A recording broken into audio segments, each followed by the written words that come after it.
ঈদ মুবারক, ঈদ মুবারক, সবাইকে ঈদ মুবারক। ঈদের দিনের রান্নার ভিডিও নিয়ে আসলাম। ঈদের দিন যে রান্নাটা করেছি সেই রান্নার ভিডিওটাই শেয়ার করলাম। অনেক সিম্পল রান্না করেছি, গরুর মাংস দিয়ে বিরিয়ানি রান্না করেছি। অনেক লোভনীয় ও মজার হয়েছিল। আসসালামু আলাইকুম, কেমন আছেন সবাই? সবাইকে ঈদ মুবারক। এই তো রান্নার জন্য প্রথমে আমি গরুর মাংসগুলো আগে রান্না করে নিব বিরিয়ানির জন্য। কতগুলো পেঁয়াজ আর স্বাদ মতো লবণ দিয়ে মাংসগুলোকে এই তো আগে নাড়াচাড়া করে মাখিয়ে নিচ্ছি ভালোভাবে। সো আমি একদম সিম্পলভাবে রান্না করব। এই তো বাটা মশলাগুলো এখন দিয়ে দিচ্ছি। রসুন বাটা 3 চামচ, আদা বাটা দিব 3 চামচ, মরিচ বাটা দিব 3 চামচ, মানে মরিচ যতটুকু আমি বেটে নিয়েছি ব্লেন্ডারে সবগুলোই দিয়ে দিচ্ছি। আর মরিচ গুঁড়ো ইউজ করব না, মরিচ বাটাটাই দিব। তারপরে এই তো ধনিয়া গুঁড়ো 2 চামচ, জিরা গুঁড়ো দিব 2 চামচ, গরম মশলার গুঁড়ো দিব 2 চামচ। সব মশলা একটু কম করে দিচ্ছি কারণ আমি প্যাকেটের বিরিয়ানি মশলাটা দিব এই জন্য। আর এই মশলায় সব কিছুই থাকে, তেজপাতা থেকে শুরু করে সব ধরনের মশলা এই বিরিয়ানি মশলায় থাকে, এই জন্য আর কি সব মশলা একটু কম করে দিতে হয়। এই তো মশলাগুলো দিয়ে আমি ভালোভাবে নাড়াচাড়া করে মিশিয়ে নিচ্ছি। আর মাংস থেকে কিন্তু অনেক পানি ছেড়ে দিয়েছি অলরেডি, আমি কিন্তু চুলায় আগুনও দিয়েছি। আর এই পানিতে মাংসগুলোকে আমি খুব ভালোভাবে কষিয়ে নিব। ঢাকনা দিয়ে ঢাকা দিয়ে রাখলাম আর বারবার কষাতে থাকবো। ওই তো আমার মেয়ে কিন্তু নাড়াচাড়া করছে, ছোটো মেয়ে। তারপরে এই তো আমি পাশের চুলায় বিরিয়ানির জন্য বড় একটা হাঁড়ি দিয়েছি। তারপর সরিষার তেল দিয়েছি আর সরিষার তেলে রান্নাটা করে নেব। তারপর কতগুলো পেঁয়াজ দিয়েছি, পেঁয়াজগুলোকে বেরেস্তা বানিয়ে নেব। পেঁয়াজ বেরেস্তা এখানে করতে করতে ওইদিকে আমি মাংসটা দেখে নিব। এই তো মাংস কিন্তু কষানো হয়ে গেছে, অনেকটা সময় নিয়ে কিন্তু আমি কষাচ্ছি। আর এখন আমি এই তো দুধ দিয়ে দিব 1 মগ, 1 মগের একটু কম আছে। সেই দুধ দিয়ে কিন্তু মাংস রান্নাটা আমি কমপ্লিট করে নিব। এত ভালোভাবে মিশিয়ে নাড়াচাড়া করে নিয়ে এই তো ঢাকা দিয়ে রাখবো মাংসগুলো। আর এভাবে মাংসটা আমি একটু মাখা মাখা হয়ে গেলে চুলা অফ করে দেব। আর এদিকে এই তো পেঁয়াজ বেরেস্তাটা ভেজে নিচ্ছি। এই তো পেঁয়াজ কিন্তু ভাজা হয়ে গেছে, উঠিয়ে নিব এখন। তো উঠিয়ে নিচ্ছি তেল থেকে। পেঁয়াজ বেরেস্তা উঠানো শেষ। এখন আমি এখানে পোলাওয়ের চাল দিব।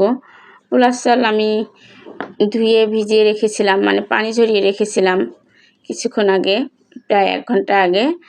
এই তো এখন দিয়ে দিচ্ছি। আর আগে থেকে ধুয়ে পানি ঝরিয়ে রাখলে ওই পোলাওটা কিন্তু খেতে ভালো হয়, ঝরঝরে হয় আর সুন্দর হয়। আর এই তো এই চালটাকে আমি প্রায় আধা ঘন্টার মতো ভেজে নিব। একটু ঘি দিয়ে দিব, আর ঘি দিয়ে ভাজলে অনেক টেস্টি হয়, অনেক মজা হয়, অনেক সুস্বাদু হয়। তো ঘি দিয়ে কিন্তু বেশ কিছুক্ষণ আমি ভেজে নিব, অনেকটা সময় নিয়ে। আর যত বেশি ভাজা হবে তত বেশি মজা হবে পোলাও। এই তো খুব ভালোভাবে আমি ভেজে নিচ্ছি নাড়াচাড়া করে। এখন বিরিয়ানির যে অর্ধেক মশলা রেখেছিলাম ওইটা দিয়ে দিলাম। আর এই মশলা দিয়েও বেশ কিছুক্ষণ আমি ভেজে নিব। খুব ভালোভাবে মিশে যাওয়া পর্যন্ত ভাজতে থাকব। অনেকটা সময় নিয়ে কিন্তু আমি ভেজে নিচ্ছি, ভাজা হয়ে গেছে। এখন আমি পানি দিয়ে দিব। এখানে 1.5 কেজি পানির চালের জন্য 3 লিটার পানি দিয়ে দিচ্ছি। এই তো 3 লিটার পানি দিয়ে দিলাম। আর এই পানিতে একদম পারফেক্ট হয়ে যাবে। এখন স্বাদ মতো লবণ দিব আর হচ্ছে কাঁচামরিচ দিব। সো লবণ কিন্তু দিয়েছি, লবণ দেওয়ার ভিডিওটা স্কিপ হয়ে গেছে। তারপর আমি কিন্তু হাঁড়িটা চেঞ্জ করে দিয়েছি, কারণ ওই হাঁড়িতে একটু সমস্যা ছিল, তো নিচে তলার দিকে সমস্যা ছিল, তাই আমি হাঁড়ি চেঞ্জ করে আরেকটা হাঁড়ি দিয়েছি পানি দেওয়ার পরে, মানে মরিচ দেওয়ার পরে। তারপরে তো এই হাঁড়িতে রান্না করে নিচ্ছি, মানে বিরিয়ানি রান্নার জন্য। এখন চালটা ফুটে গেছে, হালকা হালকা মানে ভিজা আছে। এর মধ্যে আমি তো মাংসগুলোকে ঢেলে দিচ্ছি। আর কিছু মাংস কিন্তু আমি উঠিয়ে রেখেছি, কারণ বিরিয়ানি খেতে দেখা যায় অনেক সময় মাংস সবার মানে ঠিকঠাকভাবে হতে চায় না, সবাই রান্না করা মাংস একটু চায়, এই জন্য উঠিয়ে রেখেছি। আর বাকিটাই তো এখানে দিয়ে দিলাম। খুব ভালোভাবে নাড়াচাড়া করে মিশিয়ে নিব, অনেক সুন্দরভাবে মিশিয়ে নিব। এই তো খুব ধীরে সুস্থে ধৈর্য ধরে মিশিয়ে নিচ্ছি। আর অনেক ঝরঝরে হয়েছে কিন্তু। এখন এই তো আরও একটু ঘি দিয়ে দিচ্ছি, আর ঘি দিলে তো অনেক মজার হয়। তারপর পেঁয়াজ বেরেস্তা দিয়ে দিচ্ছি। পেঁয়াজ বেরেস্তা দেওয়ার পর 10 মিনিটের জন্য চুলার আঁচ কমিয়ে ঢাকনা দিয়ে ঢাকা দিয়ে রাখবো। 10 মিনিট পরে এটা চুলা অফ করে ঢাকনা খুলে দিব।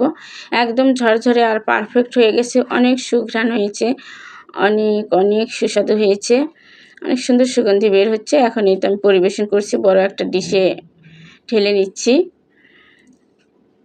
এই তো বেড়ে নিচ্ছি। অনেকটাই ঝরঝরে হয়েছে, গরম অবস্থায় তো বোঝা যাচ্ছে না, একটু ঠান্ডা হলে আরও বেশি ঝরঝরে দেখাবে।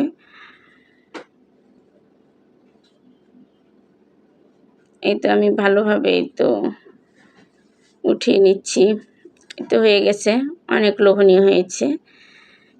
এই তো পরিবেশন করলাম।